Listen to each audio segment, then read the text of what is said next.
তোমাদের এখনো হয় নাই? জামাই এই প্রথমবার বাড়িতে আসলো, কিন্তু তাকে এখনো তোমরা নাস্তা দেওয়া তো দূরে থাক, বসতে পর্যন্ত দাও নেই। আরে মামা, কোনো সমস্যা নাই এতে।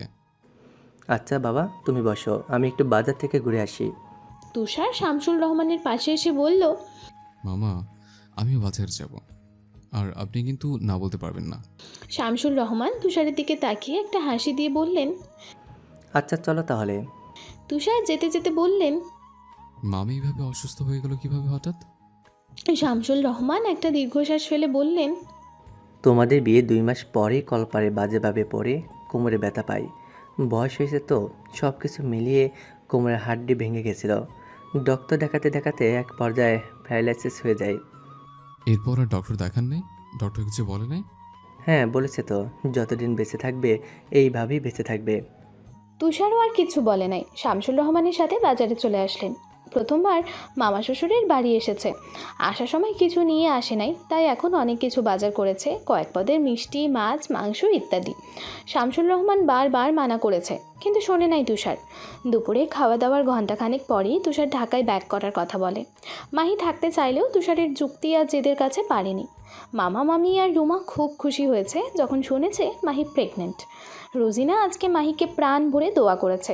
গাড়ি পর্যন্ত মামা আর রুমা এগিয়ে দিয়ে গেছে, আর বারবার করে বলেছে সাবধানে থাকতে। মাহি গাড়িতে ওঠে পেছনের দিকে তাকিয়ে বিড়বিড় করে বলল, ভালো থাকো তোমরা। বর্তমান। মাহি আলগোছে নিজের চোখের পানি মুছে নিল। বাড়ির সামনে আসতেই দারোয়ান গেট খুলে দিতেই তুষার গাড়ি নিয়ে ভেতরে আসে। মাহি দরজা খুলে সোজা বাড়িতে চলে যায়। তুষারও গাড়ি পার্ক করে ভেতরে চলে যায়। তুষার বাড়িতে এসেই আগে অনলাইনে খাবার অর্ডার করে দেয়। এমনই মাহি প্রেগনেন্ট, তার উপর জার্নি করে এত দূর পর্যন্ত আসছে, তাই তুষার চায় না মাহি এখন রান্না করুক বা না খেয়ে থাকুক। মাহি ফ্রেশ হয়ে খাটে হেলান দিয়ে বসে আছে। তুষার ফ্রেশ হয়েও কোথাও যেন গেছে। কিছুক্ষণ পরেই তুষার খাবার হাতে রুমে প্রবেশ করলো। মাহি তুষারের হাতে খাবার দেখে বলল, আমি তো কিছু রান্না করি নাই, তাহলে?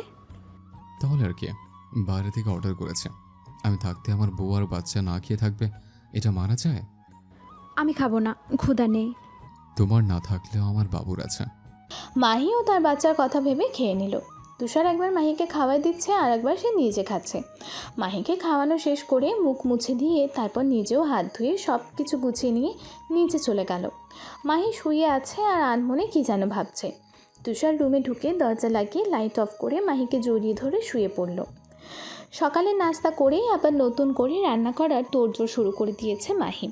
আজকে সিঙ্গাপুর থেকে শাইলা আর আমজাদ চৌধুরী আসছেন, আর তাদের খাবারের জন্যই বাহারি রকমের আয়োজন করছে মাহি। কিন্তু তার কাজের মধ্যে তুষার বারবার বিরক্ত করছে।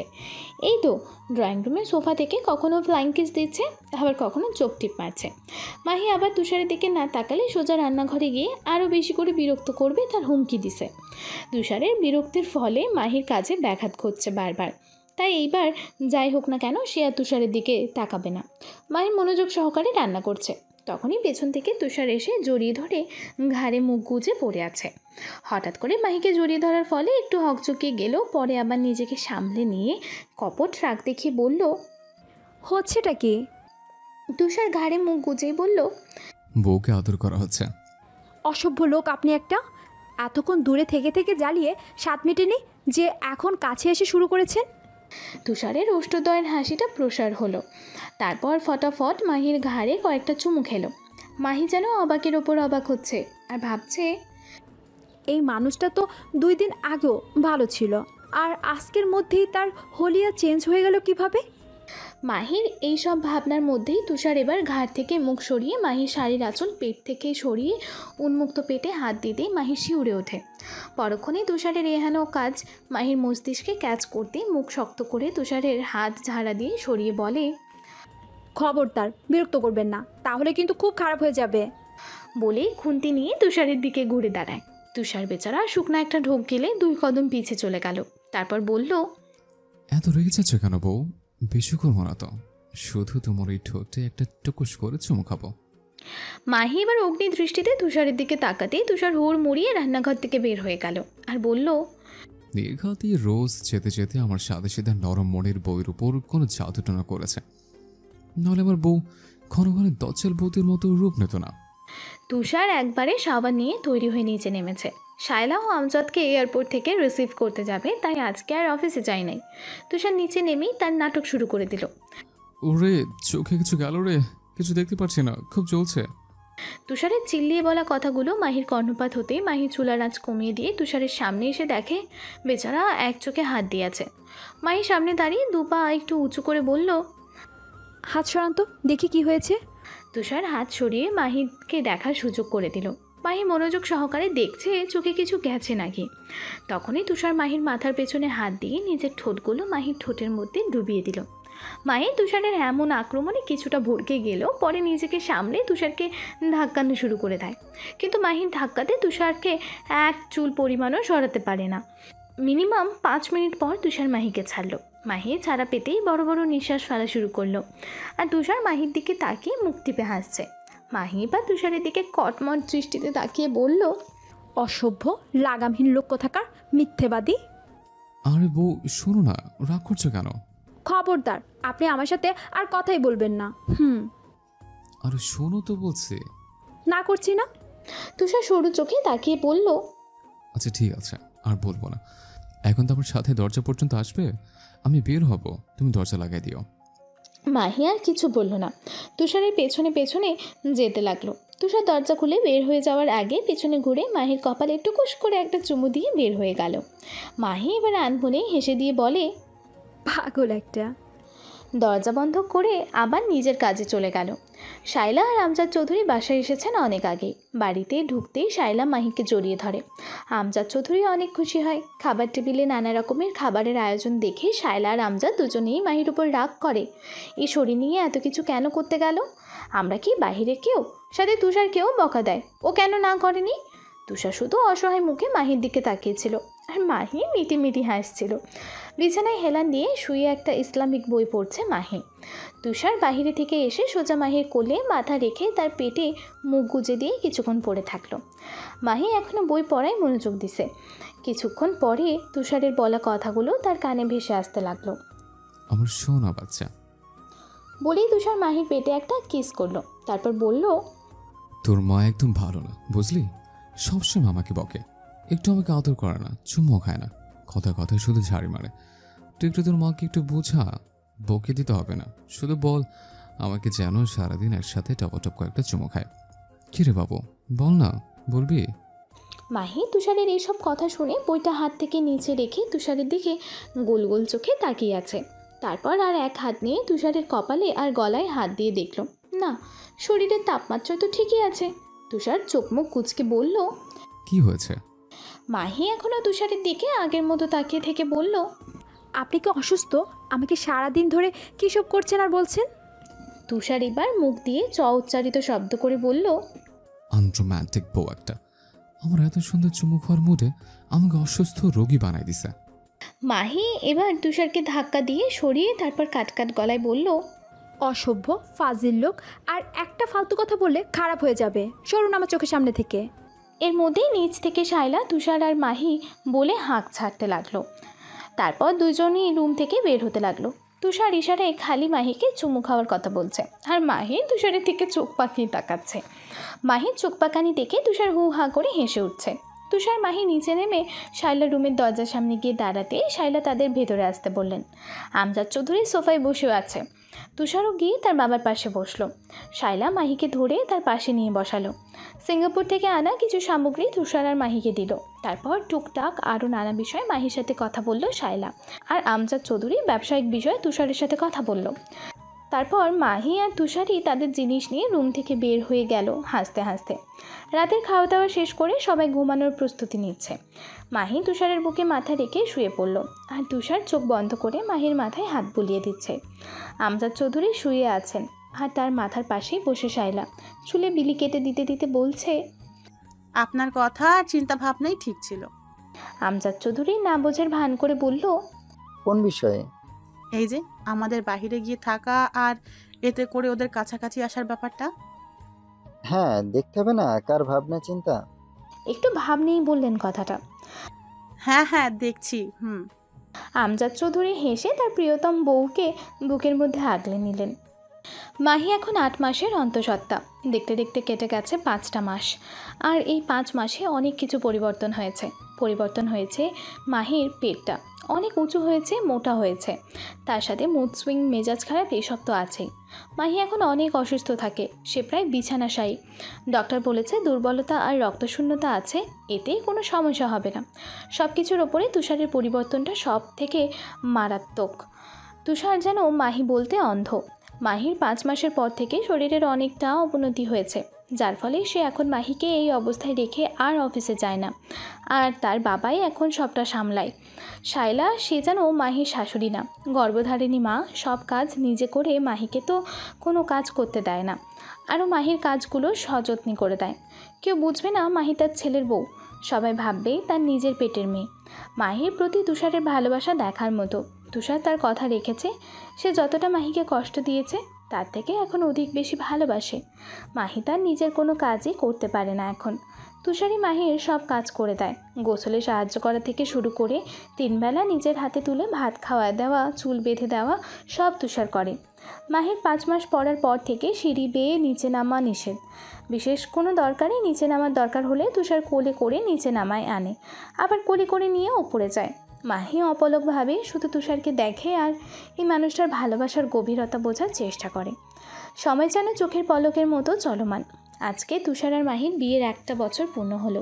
মাহি যেদিন প্রথম এই বাড়িতে এসেছিল, যার সূত্রে এসেছিল, সে ছাড়া সবাই তাকে সাদরে গ্রহণ করেছিল। সেই মানুষটা সেদিন তাচ্ছিল্য করেও আজকে সেই মানুষটাই যেন মাহিকে চোখে হারায়। মাহির অবস্থা খারাপ হওয়ায়, অসুস্থ থাকায় আলাদা করে তারা 7 মাসের সময় কোনো অনুষ্ঠান বা কোনো কিছুই করেনি। তাই মাহি আর তুষারের বিয়ের 1 বছর হওয়ার জন্য তুষারের ছোট্ট করে একটা আয়োজন করে। নিকট কিছু আত্মীয় স্বজন আর মাহির মামা আর মামাতো বোন রুমা আসে। মাহির ইদানিং রক্তবমি হচ্ছে, কিন্তু এই ব্যাপারে তুষার অবগত না। মাহি রুমেই বসেছিল, তখনই রুমে প্রবেশ করলো শামসুল রহমান আর রুমা। মাহি তাদের দেখে খুশি হয়ে গেলেন। খাট থেকে নামতে গেলেই শামসুল রহমান এক ঝাড়ি দিয়ে বলেন, খবরদার, খাট থেকে যেন 1 পা নিচে নামা না দেখি। আমরা এত কষ্ট করে যখন রুমে এসেছি, তখন আর 2 পা এগিয়ে গেলেই তোর কাছে চলে আসবো। বলতে বলতেই মাহির কাছে গিয়ে বসলেন শামসুল রহমান। মাহি 2 ঠোঁট প্রসার করে ক্ষীণ হেসে মামাকে জড়িয়ে ধরলেন। শামসুল রহমানও 2 হাত দিয়ে আগলে নিলেন তার আদরের ভাগ্নিকে। মাহি মামাকে জড়িয়ে ধরে রেখেই বলল, মামা, মামি কেমন আছে? আলহামদুলিল্লাহ, আগের থেকে অনেক ভালো আছে। তোর জন্য অনেক কিছু পাঠিয়ে দিছে। নিজে তো এখন কিছু করতে পারে না, তাই রুমাকে দিয়ে কয়েক পদের আচার, তারপর তোর পছন্দের সব খাবার পাঠিয়ে দিছে। মাহি এবার মামাকে ছেড়ে রুমাকে জড়িয়ে ধরে বলে, এত কিছু ওকে দিয়ে কেন করাইছে? ছোট মানুষ, কত কষ্ট হয়ে গেছে। রুমা এবার একটু রাগীভাবে বলল, মোটেও না আপু, তোর জন্য কিছু করলে আমার কষ্ট হয় না, আরও ভালো লাগে। রুমা এবার মাহিকে ছেড়ে মাহির পেটে হাত দিয়ে বলল। মাহি রুমার কাণ্ড দেখে হেসে দিলেন, সাথে শামসুল রহমানও। এর মধ্যে তুষার রুমে আসলো। সবাই মিলে নানা বিষয়ে অনেকক্ষণ কথা বলে তারপর শামসুল রহমান বলল, জামাই বাবাজি আর মা মাহি, এবার তাহলে আমাদের যেতে হবে। যাওয়ার কথা শুনেই মাহির মুখের হাসি গায়েব হয়ে গেল। তুষারই প্রথমে মুখ খুলল। মামা, আমি বলছিলাম কি, আজকে দিনটা থেকে গেলে হয় না? মাহি তুষারের কথার সাথে তাল মেলালো, কিন্তু শামসুল রহমান বলল, না বাবা, তা হয় না। আর মাহিমা, তুই রাগ করিস না, বুঝিসই তো তোর মামির এই অবস্থা। আমি আর রুমা কেউই নাই, তার দরকার অদরকারে কে দেখবে? তুষার আর মাহি ব্যাপারটা বুঝতে পেরে আর কিছু বলল না। শামসুল রহমান যাওয়ার আগে মাহির মাথায় হাত রেখে বলে গেল, সুখী হ মা। মাহি রুমাকে জড়িয়ে ধরে বলল, সাবধানে থাকবি, মামা মামির খেয়াল রাখবি। রুমাও হ্যাঁ বোধক মাথা নাড়ালো। মাহি বিছানায় বসে আছে। তুষার, রুমা আর শামসুল রহমানকে বাড়ির গেট পর্যন্ত এগিয়ে দিয়ে আসলো। আত্মীয় স্বজনরা অনেক আগেই চলে গেছে। যাওয়ার আগে সবাই মাহির সাথে দেখা করে গেছে। বাড়ি এখন ফাঁকা। আমজাদ চৌধুরী রুমে আছেন। তুষার কোথায় যেন বের হয়েছে। শায়লা মাহির রুমের সামনে তেলের বোতলে হাত দিয়ে দাঁড়িয়ে আছে। মাহি এতক্ষণ শুয়েছিল, শায়লাকে দেখেই উঠে বসলো। তারপর বলল, আরে মামা, ভিতরে আসো, দাঁড়ায় আছো কেন? শায়লা সুন্দর করে একটা হাসি দিয়ে ভেতরে এসে বসলো। তারপর বলল, কোনো অসুবিধা হচ্ছে না তো মা? আজকে কাজের জন্য তোর কাছে এসে যে দুদণ্ড বসবো তারও উপায় ছিল না। আরে না মা, কোনো অসুবিধা হয়নি। আর তোমার ছেলে তো সারাদিনই আমার সাথেই ছিল। শায়লা মাহির কথায় মুচকি হেসে বললেন, আয় তো আমার কাছে আয়, চুলগুলোর কি অবস্থা করেছিস, মাথায় একটু তেল দিয়ে দেই, দেখিস ভালো লাগবে। মাহি আর কিছু না বলে শায়লার কাছে গিয়ে বসলেন। শায়লা মাথায় তেল দিয়ে দিচ্ছিলেন আর টুকটাক নানান বিষয়ে কথা বলছিল। চুলে তেল দিয়ে শক্ত করে বেনুনি করে দিয়ে নিচে চলে গেলেন। রাতের খাওয়া দাওয়া শেষ করে তুষার আর মাহি বসে আছে। মাহি, বেলকনিতে যাবা? আচ্ছা চলুন। সাথে সাথে তুষার মাহিকে কোলে নিয়ে নিল। আরে ছাড়ো এখান থেকে, এখানে আমি তো হেঁটেই যেতে পারতাম। কোনো কথা না। তুষার মাহিকে এনে একটা চেয়ারে বসিয়ে দিল, তারপর তার পাশে হাঁটু কেটে বসলো। মাহি শুনছো? মাহি আকাশের দিকে তাকিয়ে বলল, হ্যাঁ বলো। দেখতে দেখতে আমাদের বিয়ের একটা বছর পূর্ণ হয়ে গেল, তাই না? হুম। মাহি এখনও ওই দুই আকাশের দিকে তাকিয়ে আছে। তুষার এবার বসা থেকে উঠে পকেট থেকে একটা নেকলেস বের করে দুই পা এগিয়ে গিয়ে পেছন থেকে মাহির গলায় নেকলেসটা পরাই দিল। মাহি এবার আকাশ থেকে চোখ সরিয়ে নিজের গলার দিকে তাকালো একবার, তারপর আবার তুষারের দিকে তাকালো। তুষার আবার আগের স্থানে ফিরে এসে আগের মতো করে বসলো। তারপর মাহির দুইটা হাত তার হাতে আঁকড়ে ধরে বলতে শুরু করলো, আমার বাবুর আম্মু তোমার এই হাতে হাত রেখে একসাথে বৃদ্ধি হতেছে, পাশাপাশি দুজন একসাথে থেকে প্রতিটি বিবাহ বার্ষিকী পালন করতেছে। তুষার একটু থেমে মাহির হাত থেকে হাত সরিয়ে মাহির পেটে মুখ চেপে আবারও বলতে লাগলো, দুজন মিলে আমাদের এই ছোট্ট বাবুসোনাকে বড় করতে চায়, ওর আস্তে আস্তে বেড়ে ওঠা দেখতে চায়। সবশেষে বলতে চায়, আমার জীবনের প্রতিটি সময় প্রতিটি ক্ষণে তোমাকে পাশে চায়, তোমাকে আর আমাদের সোনা বাবুকে আগলে রাখতে চায়, আর তোমাকে অনেক বেশি ভালোবাসতে চায়। তুষার আবার একটু থামলো, তারপর বলল, ভালোবাসতে চায়, আমার বউটাকে অনেক বেশি ভালোবাসতে চায়। মাহির চোখে অশ্রুকণা চিকচিক করছে, আর একটু হলেই যেন চোখ দিয়ে টুপ করে পানি পড়ে যাবে। মাহি তুষারকে জড়িয়ে ধরে বলল, ভালোবাসি প্রিয়, ভালোবাসি আমার বাবুর বাবাকে, আরও অনেক বেশি ভালোবাসতে চাই। মাঝে কেটে গেছে আরও কিছুদিন। মাহির এখন 9 মাস 12 দিন চলে। আগের থেকে তার অবস্থা এখন আরও ভয়াবহ। সকাল থেকেই মাহির শরীরের অবনতি শুরু হয়েছে। ঘন ঘন রক্তবমি হচ্ছে, যা দেখে আঁতকে উঠল তুষার। বারবার মাহিকে জিজ্ঞেস করছে রক্তবমি কেন হচ্ছে, কিন্তু মাহি কোনো কিছুরই যেন জবাব দিতে পারছে না। তুষারের চিল্লাচিল্লিতে শায়লা আর আমজাদ ওপরে চলে এসেছেন। তারাও মাহির এমন রক্তবমি দেখে আঁতকে ওঠে। শায়লা তো হাউমাউ করে কান্না শুরু করে দিয়েছে। তুষার আর কিছু না ভেবে ডক্টর নাজমাকে কল করে সব জানাতেই ডক্টর নাজমা তাকে ইমার্জেন্সি হসপিটালে নিয়ে আসতে বলে। তুষার মিজানকে একটা কল দিয়ে সব কিছু বলে কল কাট করে মাহিকে কোলে নিয়ে বের হয়ে গেল। তুষার ড্রাইভ করছে আর তার পাশে বসে আছে আমজাদ চৌধুরী। শায়লা পেছনে বসে আছে, তার কোলে মাথা দিয়ে শুয়ে আছে মাহি।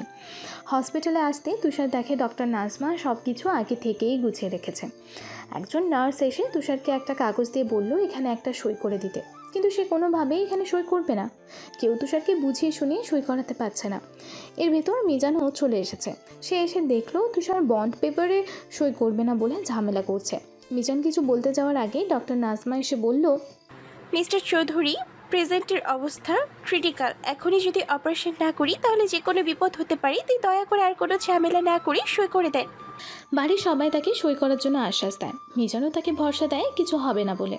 তুষার আর কিছু না বলে একবার চোখ বন্ধ করে খুলে বড় করে একটা নিঃশ্বাস নিয়ে সই করে দেয়। কিন্তু সই করার সময় তার হাত প্রচুর কাঁপছিল। নার্স কাগজটা নিয়ে চলে গেল। কিছুক্ষণ পরেই মাহিকে স্ট্রেচারে করে অপারেশন রুমে নিয়ে যাওয়া হচ্ছিল। মাহি তুষারকে দেখে তার হাত দিয়ে তুষারের হাত দুটো আগলে ধরল। স্ট্রেচারে দুই পাশে থাকা লোকগুলো দাঁড়িয়ে পড়ল। মাহি তুষারের দিকে নিভু নিভু চোখে তাকিয়ে বলল, কথা দাও, আমি না থাকলেও আমাদের বাচ্চাটাকে তুমি আগলে রাখবে, আমার অভাব কখনো বুঝতে দিবে না। মাহি কথা বলতে গড়গড়িয়ে মুখ থেকে এক খাবলা রক্ত বের হয়ে আসলো। তুষার মাহির এই অবস্থা দেখে প্রায় বাচ্চাদের মতো কান্না করে দিল। তারপর বলল, এইভাবে বলো না, তুমি আর আমরা একসাথে দুজন মিলে আমাদের বাচ্চাকে আগলে রাখবো। মাহি আবারও ধরা গলায় বলল, আমার সময় শেষ হয়ে আসছে তুষার, আমি তোমার কাছে কখনো কিছু চাইনি, আজকে তোমার কাছে শুধু চাইছি আমার না থাকলেও আমার অনুপস্থিতিতে কখনো আমার অভাব বুঝতে দিবে না, কথা দাও। স্ট্রেচারের দুই পাশে দুজন নার্সের মধ্যে একজন বলে উঠল। মাহি এখনও তুষারের দিকে নিভু নিভু চোখে তাকিয়ে আছে। তুষার এবার কান্না জড়িত গলায় বলল, আমি তোমাকে কথা দিচ্ছি মাহি, তোমার অনুপস্থিতিতেও আমি আমাদের সন্তানকে আগলে রাখবো, কখনো তাকে তোমার অভাব বুঝতে দিব না। আর তুমি একদম চিন্তা করবে না, তোমার কিচ্ছু হবে না। দেখো, তুমি আর আমি একসাথে আমাদের স্বপ্ন পূরণ করব। মাহি চোখ দিয়ে পানি পড়ছে আর মুখে কি সুন্দর একটা হাসি টেনে দিয়ে বলল, আমি জানি তুমি আমার দেওয়া কথা রাখবে। এখন আমার কিছু হয়ে গেল কোনো সমস্যা নেই। তুষারকে আর কিছু বলতে না দিয়ে স্ট্রেচারের লোকগুলো আবার স্ট্রেচার টেনে নিয়ে যেতে শুরু করলো। আস্তে আস্তে মাহি তুষারের হাত ছেড়ে দিল। তুষার মাহির চোখের দিকে তাকিয়েছিল। সে চোখ যেন আজকে অন্য কথা বলছিল। যতক্ষণ মাহিকে দেখা যাচ্ছিল ঠিক ততক্ষণ তুষার মাহির সেই চোখের দিকে তাকিয়েছিল। মাহিকে ভেতরে নিতেই তুষার সেখানেই বসে পড়ে। মিজান এসে তাকে আগলে ধরে। হামজাদ চৌধুরী বসে আছে। তখনই শামসুল রহমান আর রুমা হসপিটালে এসে পৌঁছালো। সকাল থেকে যখন মাহির অবস্থা খারাপ হয় তখনই তুষার তাদের কল দিয়ে জানিয়ে দিয়েছিল। আর তারা কিছুক্ষণ পরেই ঢাকার উদ্দেশ্যে রওনা দেয়। শামসুল রহমান এসে আমজাদ চৌধুরীর পাশে গিয়ে বসলো আর রুমা গিয়ে শায়লার পাশে বসলো। শায়লা মুখ চেপে কান্না করছে। 2 ঘন্টার মতো হলো মাহিকে অপারেশন রুমে নিয়ে যাওয়া হয়েছে। আর এই 2 ঘন্টায় তুষারকে পাগলের মতো দেখাচ্ছে। চুলগুলো উস্কো খুস্কো দেখাচ্ছে। চোখ দিয়ে অনবরত পানি পড়ছে। কিছুক্ষণ পরেই অপারেশন রুম থেকে নাজমা একটা বাচ্চা কোলে নিয়ে বের হয়ে আসলো। ডক্টর নাজমাকে বের হতে দেখেই তুষারসহ সবাই এগিয়ে গেল তার কাছে। ডক্টর নাজমা তুষারের উদ্দেশ্যে বলল, মিস্টার চৌধুরী, আপনার ছেলে হয়েছে। 4 বছর পর। সময় বহমান, পানির স্রোতের মতো সে তার নিজের গতিতে চলে। আর এই বহমান সময়ের মধ্যে অনেক কিছুর পরিবর্তন হয়েছে। তুষার আর মাহির ছেলের নাম রাখা হয়েছে তুহিন। সে এখন 4 বছরে পা দিয়েছে। তুহিন খুবই শান্ত একটা বাচ্চা, কিন্তু বাবার সামনে সে বড়ই চঞ্চল। তুহিন, তুহিন বাবা, আমার কথা শোনো, আস্তে যাও, দৌড়ায় না, পড়ে যাবে। তুহিন আদো আদো বলিতে জবাব দেয়, বাবা, আমি রাগ করেছি, তুমি আমাকে আজকে কিছু চাওনি। আমি আমাকে আমি পিতা দিব। দেখো, আমি তোমাকে তোকে বকে দিবে। তুহিন দৌড়ে বাড়ির ভেতরে ঢুকে আমজাদ চৌধুরীর গলা জড়িয়ে ধরে বলল, দাদু দাদু, বাবা পতা আমাকে আজকে দিন চিনে যায়নি। আমজাদ চৌধুরী নাতিকে 2 হাত দিয়ে আগলে ধরে বলল, এ তো ভারী অন্যায় করেছে আমার দাদু ভাইয়ের সাথে। খালি বাড়ির ভেতরে ঢুকতে দাও, তারপর তুমি আর আমি মিলে অনেক করে বকে দেব। আমজাদ আর তুহিনের কথার মধ্যেই তুষার বাড়িতে প্রবেশ করলো। তুহিন, তোমাকে কতবার বলেছে দৌড়াতে না। যদি কোথাও পড়ে গিয়ে তোমার লাগতো তখন কি হতো? তুহিন তুষারকে দেখে নাক ফুলিয়ে মুখ অন্যদিকে ঘুরিয়ে বলল, বাবা, আমি তোমার কাছে আক্ত হয়েছি। তুমি আমাকে আজকে কিনে দাওনি, কথা বলবো না আমার সাথে। আমজাদ চৌধুরী তুষারকে একটু ধমকে বলল, তুষার, একদম ঠিক করনি তুমি কাজটা। আমার দাদু ভাইকে আইসক্রিম কিনে দাওনি কেন? যাও, তোমারও আইসক্রিম খাওয়া বন্ধ, আর আইসক্রিম খেতে পারবে না। তুষার বাবার কথায় মৃদু হাসলো। বাবু, আমাকে ফানো, মুখ কাটে বাবার নামে পিপাপ দেব। এর মধ্যে শায়লা ড্রয়িং রুমে এসে পৌঁছায়। আমার দাদু ভাই কখন এসেছে? কিছু সময় বাড়িতে না থাকলে বাড়িটা ফাঁকা ফাঁকা লাগে। দিদা, আমি তোমার কাছে পরে কথা বলবো। আচ্ছা, আব্বু কাছে বাবার নামে পিপাপ দিয়েছি। বলেই তুহিন ও দাদুকে ছেড়ে আবার সিঁড়ি বেয়ে দৌড়ে যাচ্ছিল। তুষার আবার তুহিনকে বলছে, বাবা আসতে চাও, তুমি পড়ে যাবে তো। কে শুনে কার কথা? তুহিন দৌড়ে রুমে গিয়ে কোমরে হাত দিয়ে বলছে, আব্বু, বাবাকে কিন্তু একটু বকবে, শুধু একটু পিছিয়ে যায়নি। তার জন্য নাহলে বাবা কিন্তু আমাকে অনেক ভালোবাসে। তুহিন আর তুষারকে ওপরে যেতে দেখে শায়লা দীর্ঘশ্বাস ছাড়ল। তখনই পেছন থেকে আমজাদ চৌধুরী শায়লার ঘাড়ে হাত রাখল। শায়লা শাড়ির আঁচল দিয়ে চোখ মুছে বলল, তুমি রুমে যাও, আমি তুহিনকে নিয়ে আসছি। আমজাদ চৌধুরী 2 দিকে মাথা ঝাঁকিয়ে রুমে চলে গেল। তুহিন মাহির ছবির সামনে একটার পর একটা অভিযোগ করে যাচ্ছে তুষারের নামে। শেষে বলল, দেখো আব্বু, আমাকে খুব পরে বকে দেবে। তুষার ছেলের পাগলামি দেখে হাসছে। ঘাড়ে কারো স্পর্শ পেয়ে পেছনে তাকাতেই দেখল শায়লা ছলে ছলে চোখে তার দিকে তাকিয়ে আছে। বাবা, এইভাবে আর কতদিন? এবার না হয়। মা, যা বলেছ এইবারের প্রথম আর এইবারই শেষ। আমি আমার ছেলে তুহিনকে নিয়ে বাকি জীবন পার করে দেব। আর কখনো বলো না এই কথা। মাইকে ছাড়া আর নতুন করে কারোর সাথে আমার পক্ষে সম্ভব না। তাই এই কথা এখানেই মাটি চাপা দাও। শালা চুপ হয়ে গেলেন, আর কিছু বললেন না। তারপর রুমের ভেতর ঢুকে তুহিনকে কোলে নিয়ে বের হয়ে যাচ্ছে। তখনই তুহিন বাবাকে বলছে। তুষার ছেলের মুখের পানে তাকিয়ে হালকা হাসলো। শাইলা তুহিনকে নিয়ে রুম থেকে বের হতেই তুষারের মুখে আধার নেমে আসলো। মায়ের ছবির সামনে গিয়ে দাঁড়িয়ে বলল, মাই জানো তোমার ছেলে একদম তোমার মতো হয়েছে, আইসক্রিম পাগল। না দিলেই তোমার মতো নাক ফুলিয়ে মুখ ভার করে থাকে। তুষার মাহির ছবিতে এক হাত দিয়ে ছুঁয়ে একটা দীর্ঘশ্বাস ছাড়ল। অতীত। ডক্টর নাজমা এসে যখন টাওয়ালে মুড়িয়ে সদ্য ভূপৃষ্ঠ হওয়া ছেলেকে সামনে আনলো, তখনই তুষারের এক অন্যরকম সুখ অনুভূত হলো। কিন্তু পরক্ষণেই মাহির কথা জিজ্ঞেস করতে ডক্টর নাজমা চুপ হয়ে গেলেন। শাইলা এতক্ষণে ডক্টরের কাছ থেকে বাবুটা তার কোলে নিয়ে নিয়েছে। কি হলো ডক্টর, বলছে না কেন? ডক্টর নাজমা ইতস্তত করে বললেন, শি ইজ নো মোর। তুষার যেন ধপ করে ফ্লোরে বসে পড়ল। শাইলার হাত থেকে বাচ্চাটা পড়ে যেতে নিচ্ছিল। ঠিক তখনই নাজমা বাচ্চাটাকে ধরে কোলে নিয়ে নেয়। বাকিরা স্তব্ধ হয়ে গেছে। তুষার ফ্লোর থেকে কোনো মতে উঠে দাঁড়িয়ে পড়ল। মজা করছেন তাই না? আমি জানি আমার মায়ের কিছু হয়নি। ডক্টর নাজমা এবার বলল, মিস্টার চৌধুরী, মাহি অনেক আগে থেকেই জরায়ুর নারীর ক্যান্সারে আক্রান্ত হয়েছিল। প্রথম যেদিন মাহি আমাদের কাছে আসলো তখন আমরা মাহিকে অনেকগুলো টেস্ট দিয়েছিলাম। পরের দিন মাহি যখন রিপোর্ট নিতে আসি সেদিনও মাহির সাথে কেউ ছিল না, মাহি একা এসেছিল। আমি মাহিকে আপনার কথা জিজ্ঞেস করাতে বলেছিল, কাজে ব্যস্ত আপনি, তাই আসতে পারেননি। আর মাহি লাস্টে বলেছিল রিপোর্ট ঠিক আর বাচ্চা। তখন এক পর্যায়ে মাহিকে জানাতে বাধ্য হয়ে যে ওর জরায়ুর নাড়িতেই ক্যান্সার হয়েছে, আর সেটা যদি এখনই অপারেশন করা হয় তাহলে ওর জীবন বেঁচে যাবে, কিন্তু সে আর কখনো মা হতে পারবে না। ইভন মাহি এই বাচ্চাটাও কনসিভ করতে পারবে না। আর যদি অপারেশন না করে এই বাচ্চাটাকে দুনিয়ায় আনি তাহলে এতদিনে ওর প্রাণ সংশয় যাবে। সেদিন উত্তরে মাহি বলেছিল, আমার এই জীবনের পরোয়া কারো কাছে নেই। আমি থাকলে মানুষের ক্ষতি হবে, কিন্তু আমি না থাকলে আহামরি কারো কোনো ক্ষতি হবে না। তাই আমি এই বাচ্চা রাখতে চাই। কিন্তু আমি আপনার কথার উপরে কোনো সিদ্ধান্ত নিতে পারছি না। আপনার হাজবেন্ডের সাথে আমার কথা বলতে হবে। আমি মা হয়ে কী করে নিজে বেঁচে থাকার জন্য নিজের সন্তানকে মেরে ফেলবো? আপনি কি পারবেন? কিন্তু কোনো কিন্তু না।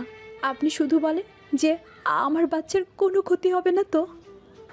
না, কিন্তু আপনাকে পুরো ট্রিটমেন্টে থাকতে হবে। আর হ্যাঁ, এই কথা আপনার আর আমার মধ্যেই থাকবে, কথা দিন। সেদিন জোর করে মাহি আমাকে তার কাছে ওয়াদাবদ্ধ করে।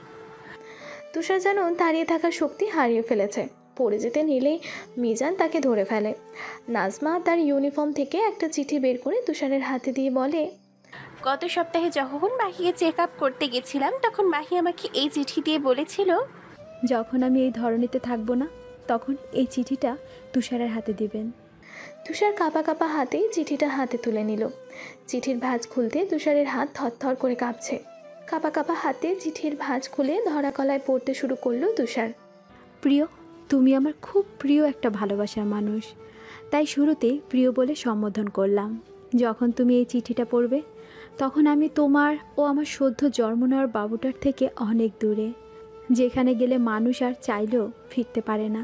জানো তুষার, যেদিন প্রথম জানলাম আমার ভিতরে ছোট্ট একটা প্রাণের অস্তিত্ব বেড়ে উঠছে, সেই দিন যেন আমি মনে হয় সব থেকে বেশি খুশি হয়েছিলাম। ভেবেছিলাম আমার দুঃখের জীবনে হয়তো এবার সুখের দেখা মিলল বলে, কিন্তু পরের দিন যখন রিপোর্ট আনতে গেলাম সেই দিন এইটাও জানলাম যে আমার অনাগত সন্তানের সাথে সাথে মরণবিধি রোগও বাসা বেঁধেছে। জানো, আগে আমি মরতে চাইতাম, কিন্তু সেদিন আমি বাঁচতে চেয়েছিলাম আমার বাচ্চাটার জন্য। ডক্টর যখন বলল জরায়ু নাড়ি কেটে ফেললে আমার বাচ্চার চান্স আছে, কিন্তু জরায়ু নাড়ি কেটে ফেলা মানে আমার অনাগত সন্তানকে মেরে ফেলা। আর তাছাড়া আমি কখনো মা হতে পারবো না। তুমি বলো তুষার, আমি মা হয়ে কি করে নিজের বাঁচার জন্য নিজের সন্তানকে মেরে ফেলি? তোমার দেওয়া প্রথম উপহারকে কি করে মেরে ফেলি বলো? আমি তো অভাগী, কপাল পুরা। জন্মের কিছু বছর পর মা বাবা দুজনকেই একসাথে হারিয়ে ফেললাম। বড় হলাম অবহেলায়।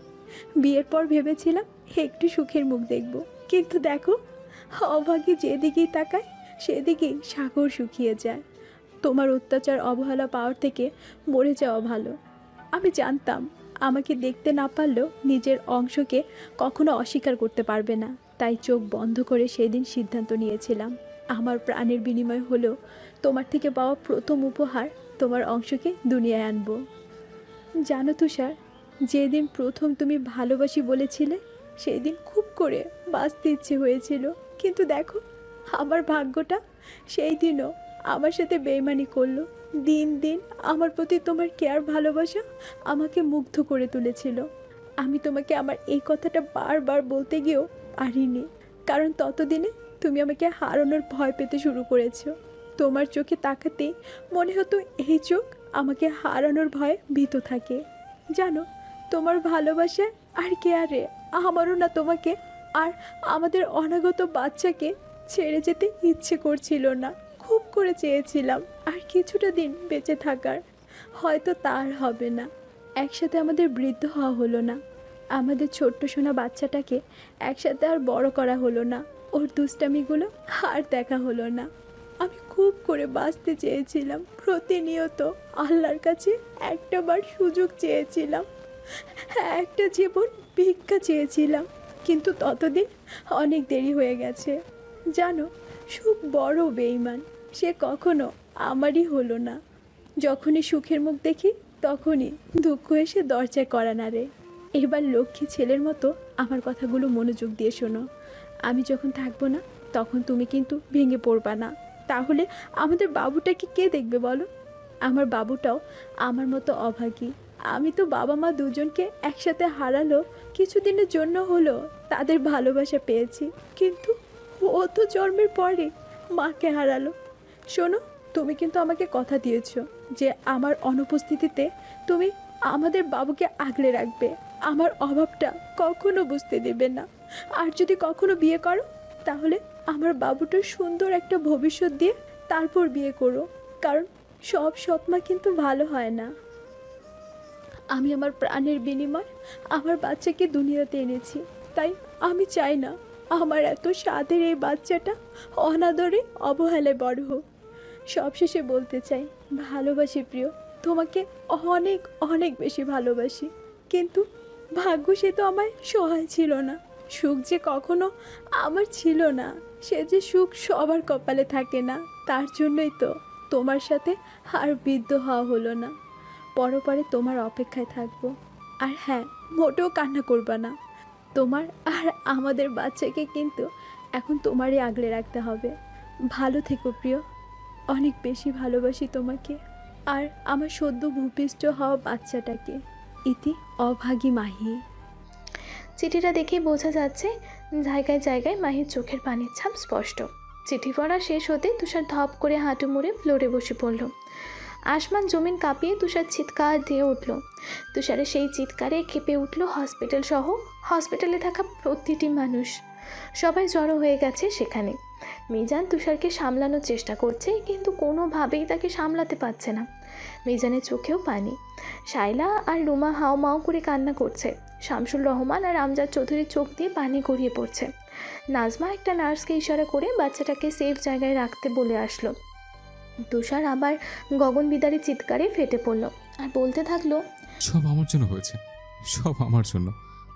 তুষার বসা থেকে উঠে শাইলার কাছে গিয়ে বলল, মা, ও মা, মাহি আমার উপর অভিমান করে আছে, তাই না? জানো, আমি না বিয়ের প্রথম দিন থেকে ওর উপর অত্যাচার করে আসছে। কখনো গরম চা ফেলে মারধর করে, তার জন্য ও আমার উপর অভিমান করে চলে গেছে, তাই না? আমজাদ চৌধুরী ছেলের পাগলামি দেখে ছেলের পাশে এসে বসলো। তুষার এবার এক হাত দিয়ে মাকে আর এক হাত দিয়ে বাবাকে জড়িয়ে ধরে বলল, ও বাবা, ও মা, আমি জানি ওর ক্যান্সার কেন হয়েছে। আমজাদ আর শাইলা তুষারের মুখের দিকে তাকিয়ে আছে। তুষার আবার বলতে শুরু করলো, আমি ওর পেটে আয়রন দিয়ে পরিয়ে দিয়েছিলাম, জানো মা। আমি না ওরে বেল্ট দিয়ে মেরে তার উপর লবণ ছেড়ে দিয়েছিলাম, তার জন্যই ওর জরায়ুতে ক্যান্সার হয়েছিল, তাই না মা? হ্যাঁ, আমি আমার নিজের হাতে আমার মাইকে মেরে ফেলেছি, আমার বাচ্চার মাকে মেরে ফেলেছি, তাই না মা বলো? জানো, আমি ওর উপর অনেক অত্যাচার করেছি, ওরা কখনো আমায় কিচ্ছু বলেনি। মাই আমার থেকে বদলা নিল, দেখেছ, আমাকে নিঃস্ব করে দিয়ে গেল। তুষারের আহাজারি কান্নাতে হসপিটালে সবার চোখে পানি। সবাই যেন কান্না করছে। শাইলা ছেলেকে ধরে হাওমাও করে কান্না করছে। তুষার আবার হাওমা করে কান্না করতে করতে বলল, ও বাবা, মাইকে ফিরে আসতে বলো না, আমি আর কখনো ওকে মারব না। আমি তোকে কথা দিয়েছিলাম, তাও কেন আমাকে ছেড়ে গেল? আমজাদকে ঝাঁকিয়ে কথাগুলো বলল তুষার। আমজাদ চৌধুরী ছেলের কথার উত্তর দিতে পারল না। তুষার তাদের ছেড়ে দৌড়ে মাহির কাছে গেল। সাদা কাপড়ে মোড়ানো মাহির নিথর দেহ পড়ে আছে। তুষার মুখ থেকে সাদা কাপড় সরিয়ে দিয়ে নরম হাতে মাহির 2 গাল স্পর্শ করলো। তারপর বলল, হে মাহি, মাহি উঠো না। আমি তো তোমাকে কথা দিয়েছিলাম আর কখনো তোমায় কষ্ট দিব না। কেন তুমি আমাকে এত বড় সত্যি বললে না? তুমি একবারও ভাবলে না তোমাকে ছাড়া আমি কি করে থাকবো, কিভাবে বাঁচবো বলো? দরজার সামনে দাঁড়িয়ে সবাই তুষারের করা পাগলামিগুলো দেখছে আর নীরবে চোখের পানি ফেলছে। এক পর্যায়ে তুষার সেখানেই জ্ঞান হারায়। তুষারের জ্ঞান ফিরেছে ঘন্টা খানেক আগে। তুষার কেমন পাথরের ন্যায় বসে আছে মাহির খাটনির পাশে। কিছুক্ষণ পরে মাহিকে কবরস্থানে নিয়ে মাটি দেওয়া হলো। দোয়া দরুদ পড়ে মোনাজাত করে যে যার মতো চলে গেল। মিজান, শামসুর রহমান আর আমজাদ চৌধুরীকে বুঝিয়ে সুঝিয়ে বাড়ি পাঠায় দিতে চাইলেন, কিন্তু তারা তুষারকে ছাড়া কোনোভাবেই যাবে না। অগত্যা মিজান, আমজাদ ও শামসুল রহমান এক জায়গায় দাঁড়িয়ে তুষারকে পরখ করছে। তুষার মাহির কবরের ওপর শুয়ে পড়ে হাউমাউ করে কান্না করছে আর কী সব বলে যাচ্ছে। এক সময় আকাশ পাতাল কাঁপিয়ে জোরে আর্তনাদ করে মাহি বলে সেন্সলেস হয়ে গেল। 3 দিন পর তুষারের জ্ঞান ফিরতেই, আমার ছেলে, আমার আর মাহির শেষ চিহ্ন আমার ছেলে। কই আমার ছেলে? ওকে এখন আমার কাছে দাও। শায়লা দ্রুত ছেলে এনে তুষারের কোলে দিতেই তুষার পাগলামি থামিয়ে ছেলে সারা মুখে শরীরে জমিতে ভরিয়ে দিল। বর্তমান শায়লার ডাকে তুষারের ধ্যান ভাঙল। তুষার নিজের চোখগুলো সন্তর্পণে মুছে বলল, বাইরে কেন মা, ভিতরে আসো। শায়লা ভেতরে ঢুকতে ঢুকতে বলল, তুহিন কান্না করছে ঘুম থেকে উঠে তোর কাছে আসার জন্য। ওকে নিয়ে এসছো, ভালো করেছো, না হলে আমার ঘুম হতো না। তুষার আল গোছে তুহিনকে কোলে নিল। শায়লা যেতে যেতে বলল, এইভাবে আর কত রাত নির্ঘুম কাটাবি? আমি তোর মা, আমার চোখ ফাঁকি দেওয়া সম্ভব না। তুষার কিছু না বলে বিনিময়ে একটা হাসি দিল। তুষার আল গোছে তুহিনকে বিছানায় শুইয়ে দিল। তারপর ছেলের কপালে একটা চুমু খেয়ে আবার মাহির ছবির সামনে গিয়ে দাঁড়ালো। তারপর মাহির ছবির দিকে তাকিয়ে বলল, আমি তোমার কথা রেখেছি মাহি, আর সারা জীবন রাখবো। তুমি ব্যতীত অন্য কোনো নারীকে তুষার চৌধুরী আর কখনো গ্রহণ করবে না। তোমার থেকে পাওয়া শ্রেষ্ঠ উপহার আমাদের তুহিন, আর তার মুখের দিকে তাকিয়ে আমি বৃদ্ধ হয়ে যাব। তুমি আর আমি ভাগ্যের কাছে হেরে গেছি, কিন্তু ভালোবাসার কাছে না। ভালোবাসি প্রিয়, খুব শীঘ্রই পরপরে তোমার সাথে আমার দেখা হবে। তুষার এবার তুহিনের পাশে গিয়ে তুহিনকে বুকে আগলে নিয়ে চোখ বন্ধ করে শুয়ে পড়ল আর মনে মনে আওড়ালো, সুখ বড় বেঈমান, সে আমার দুঃখ ছাড়া কিছুই দিল না। সুখ আমার ধরা দিয়েও যেন ধরা দিল না।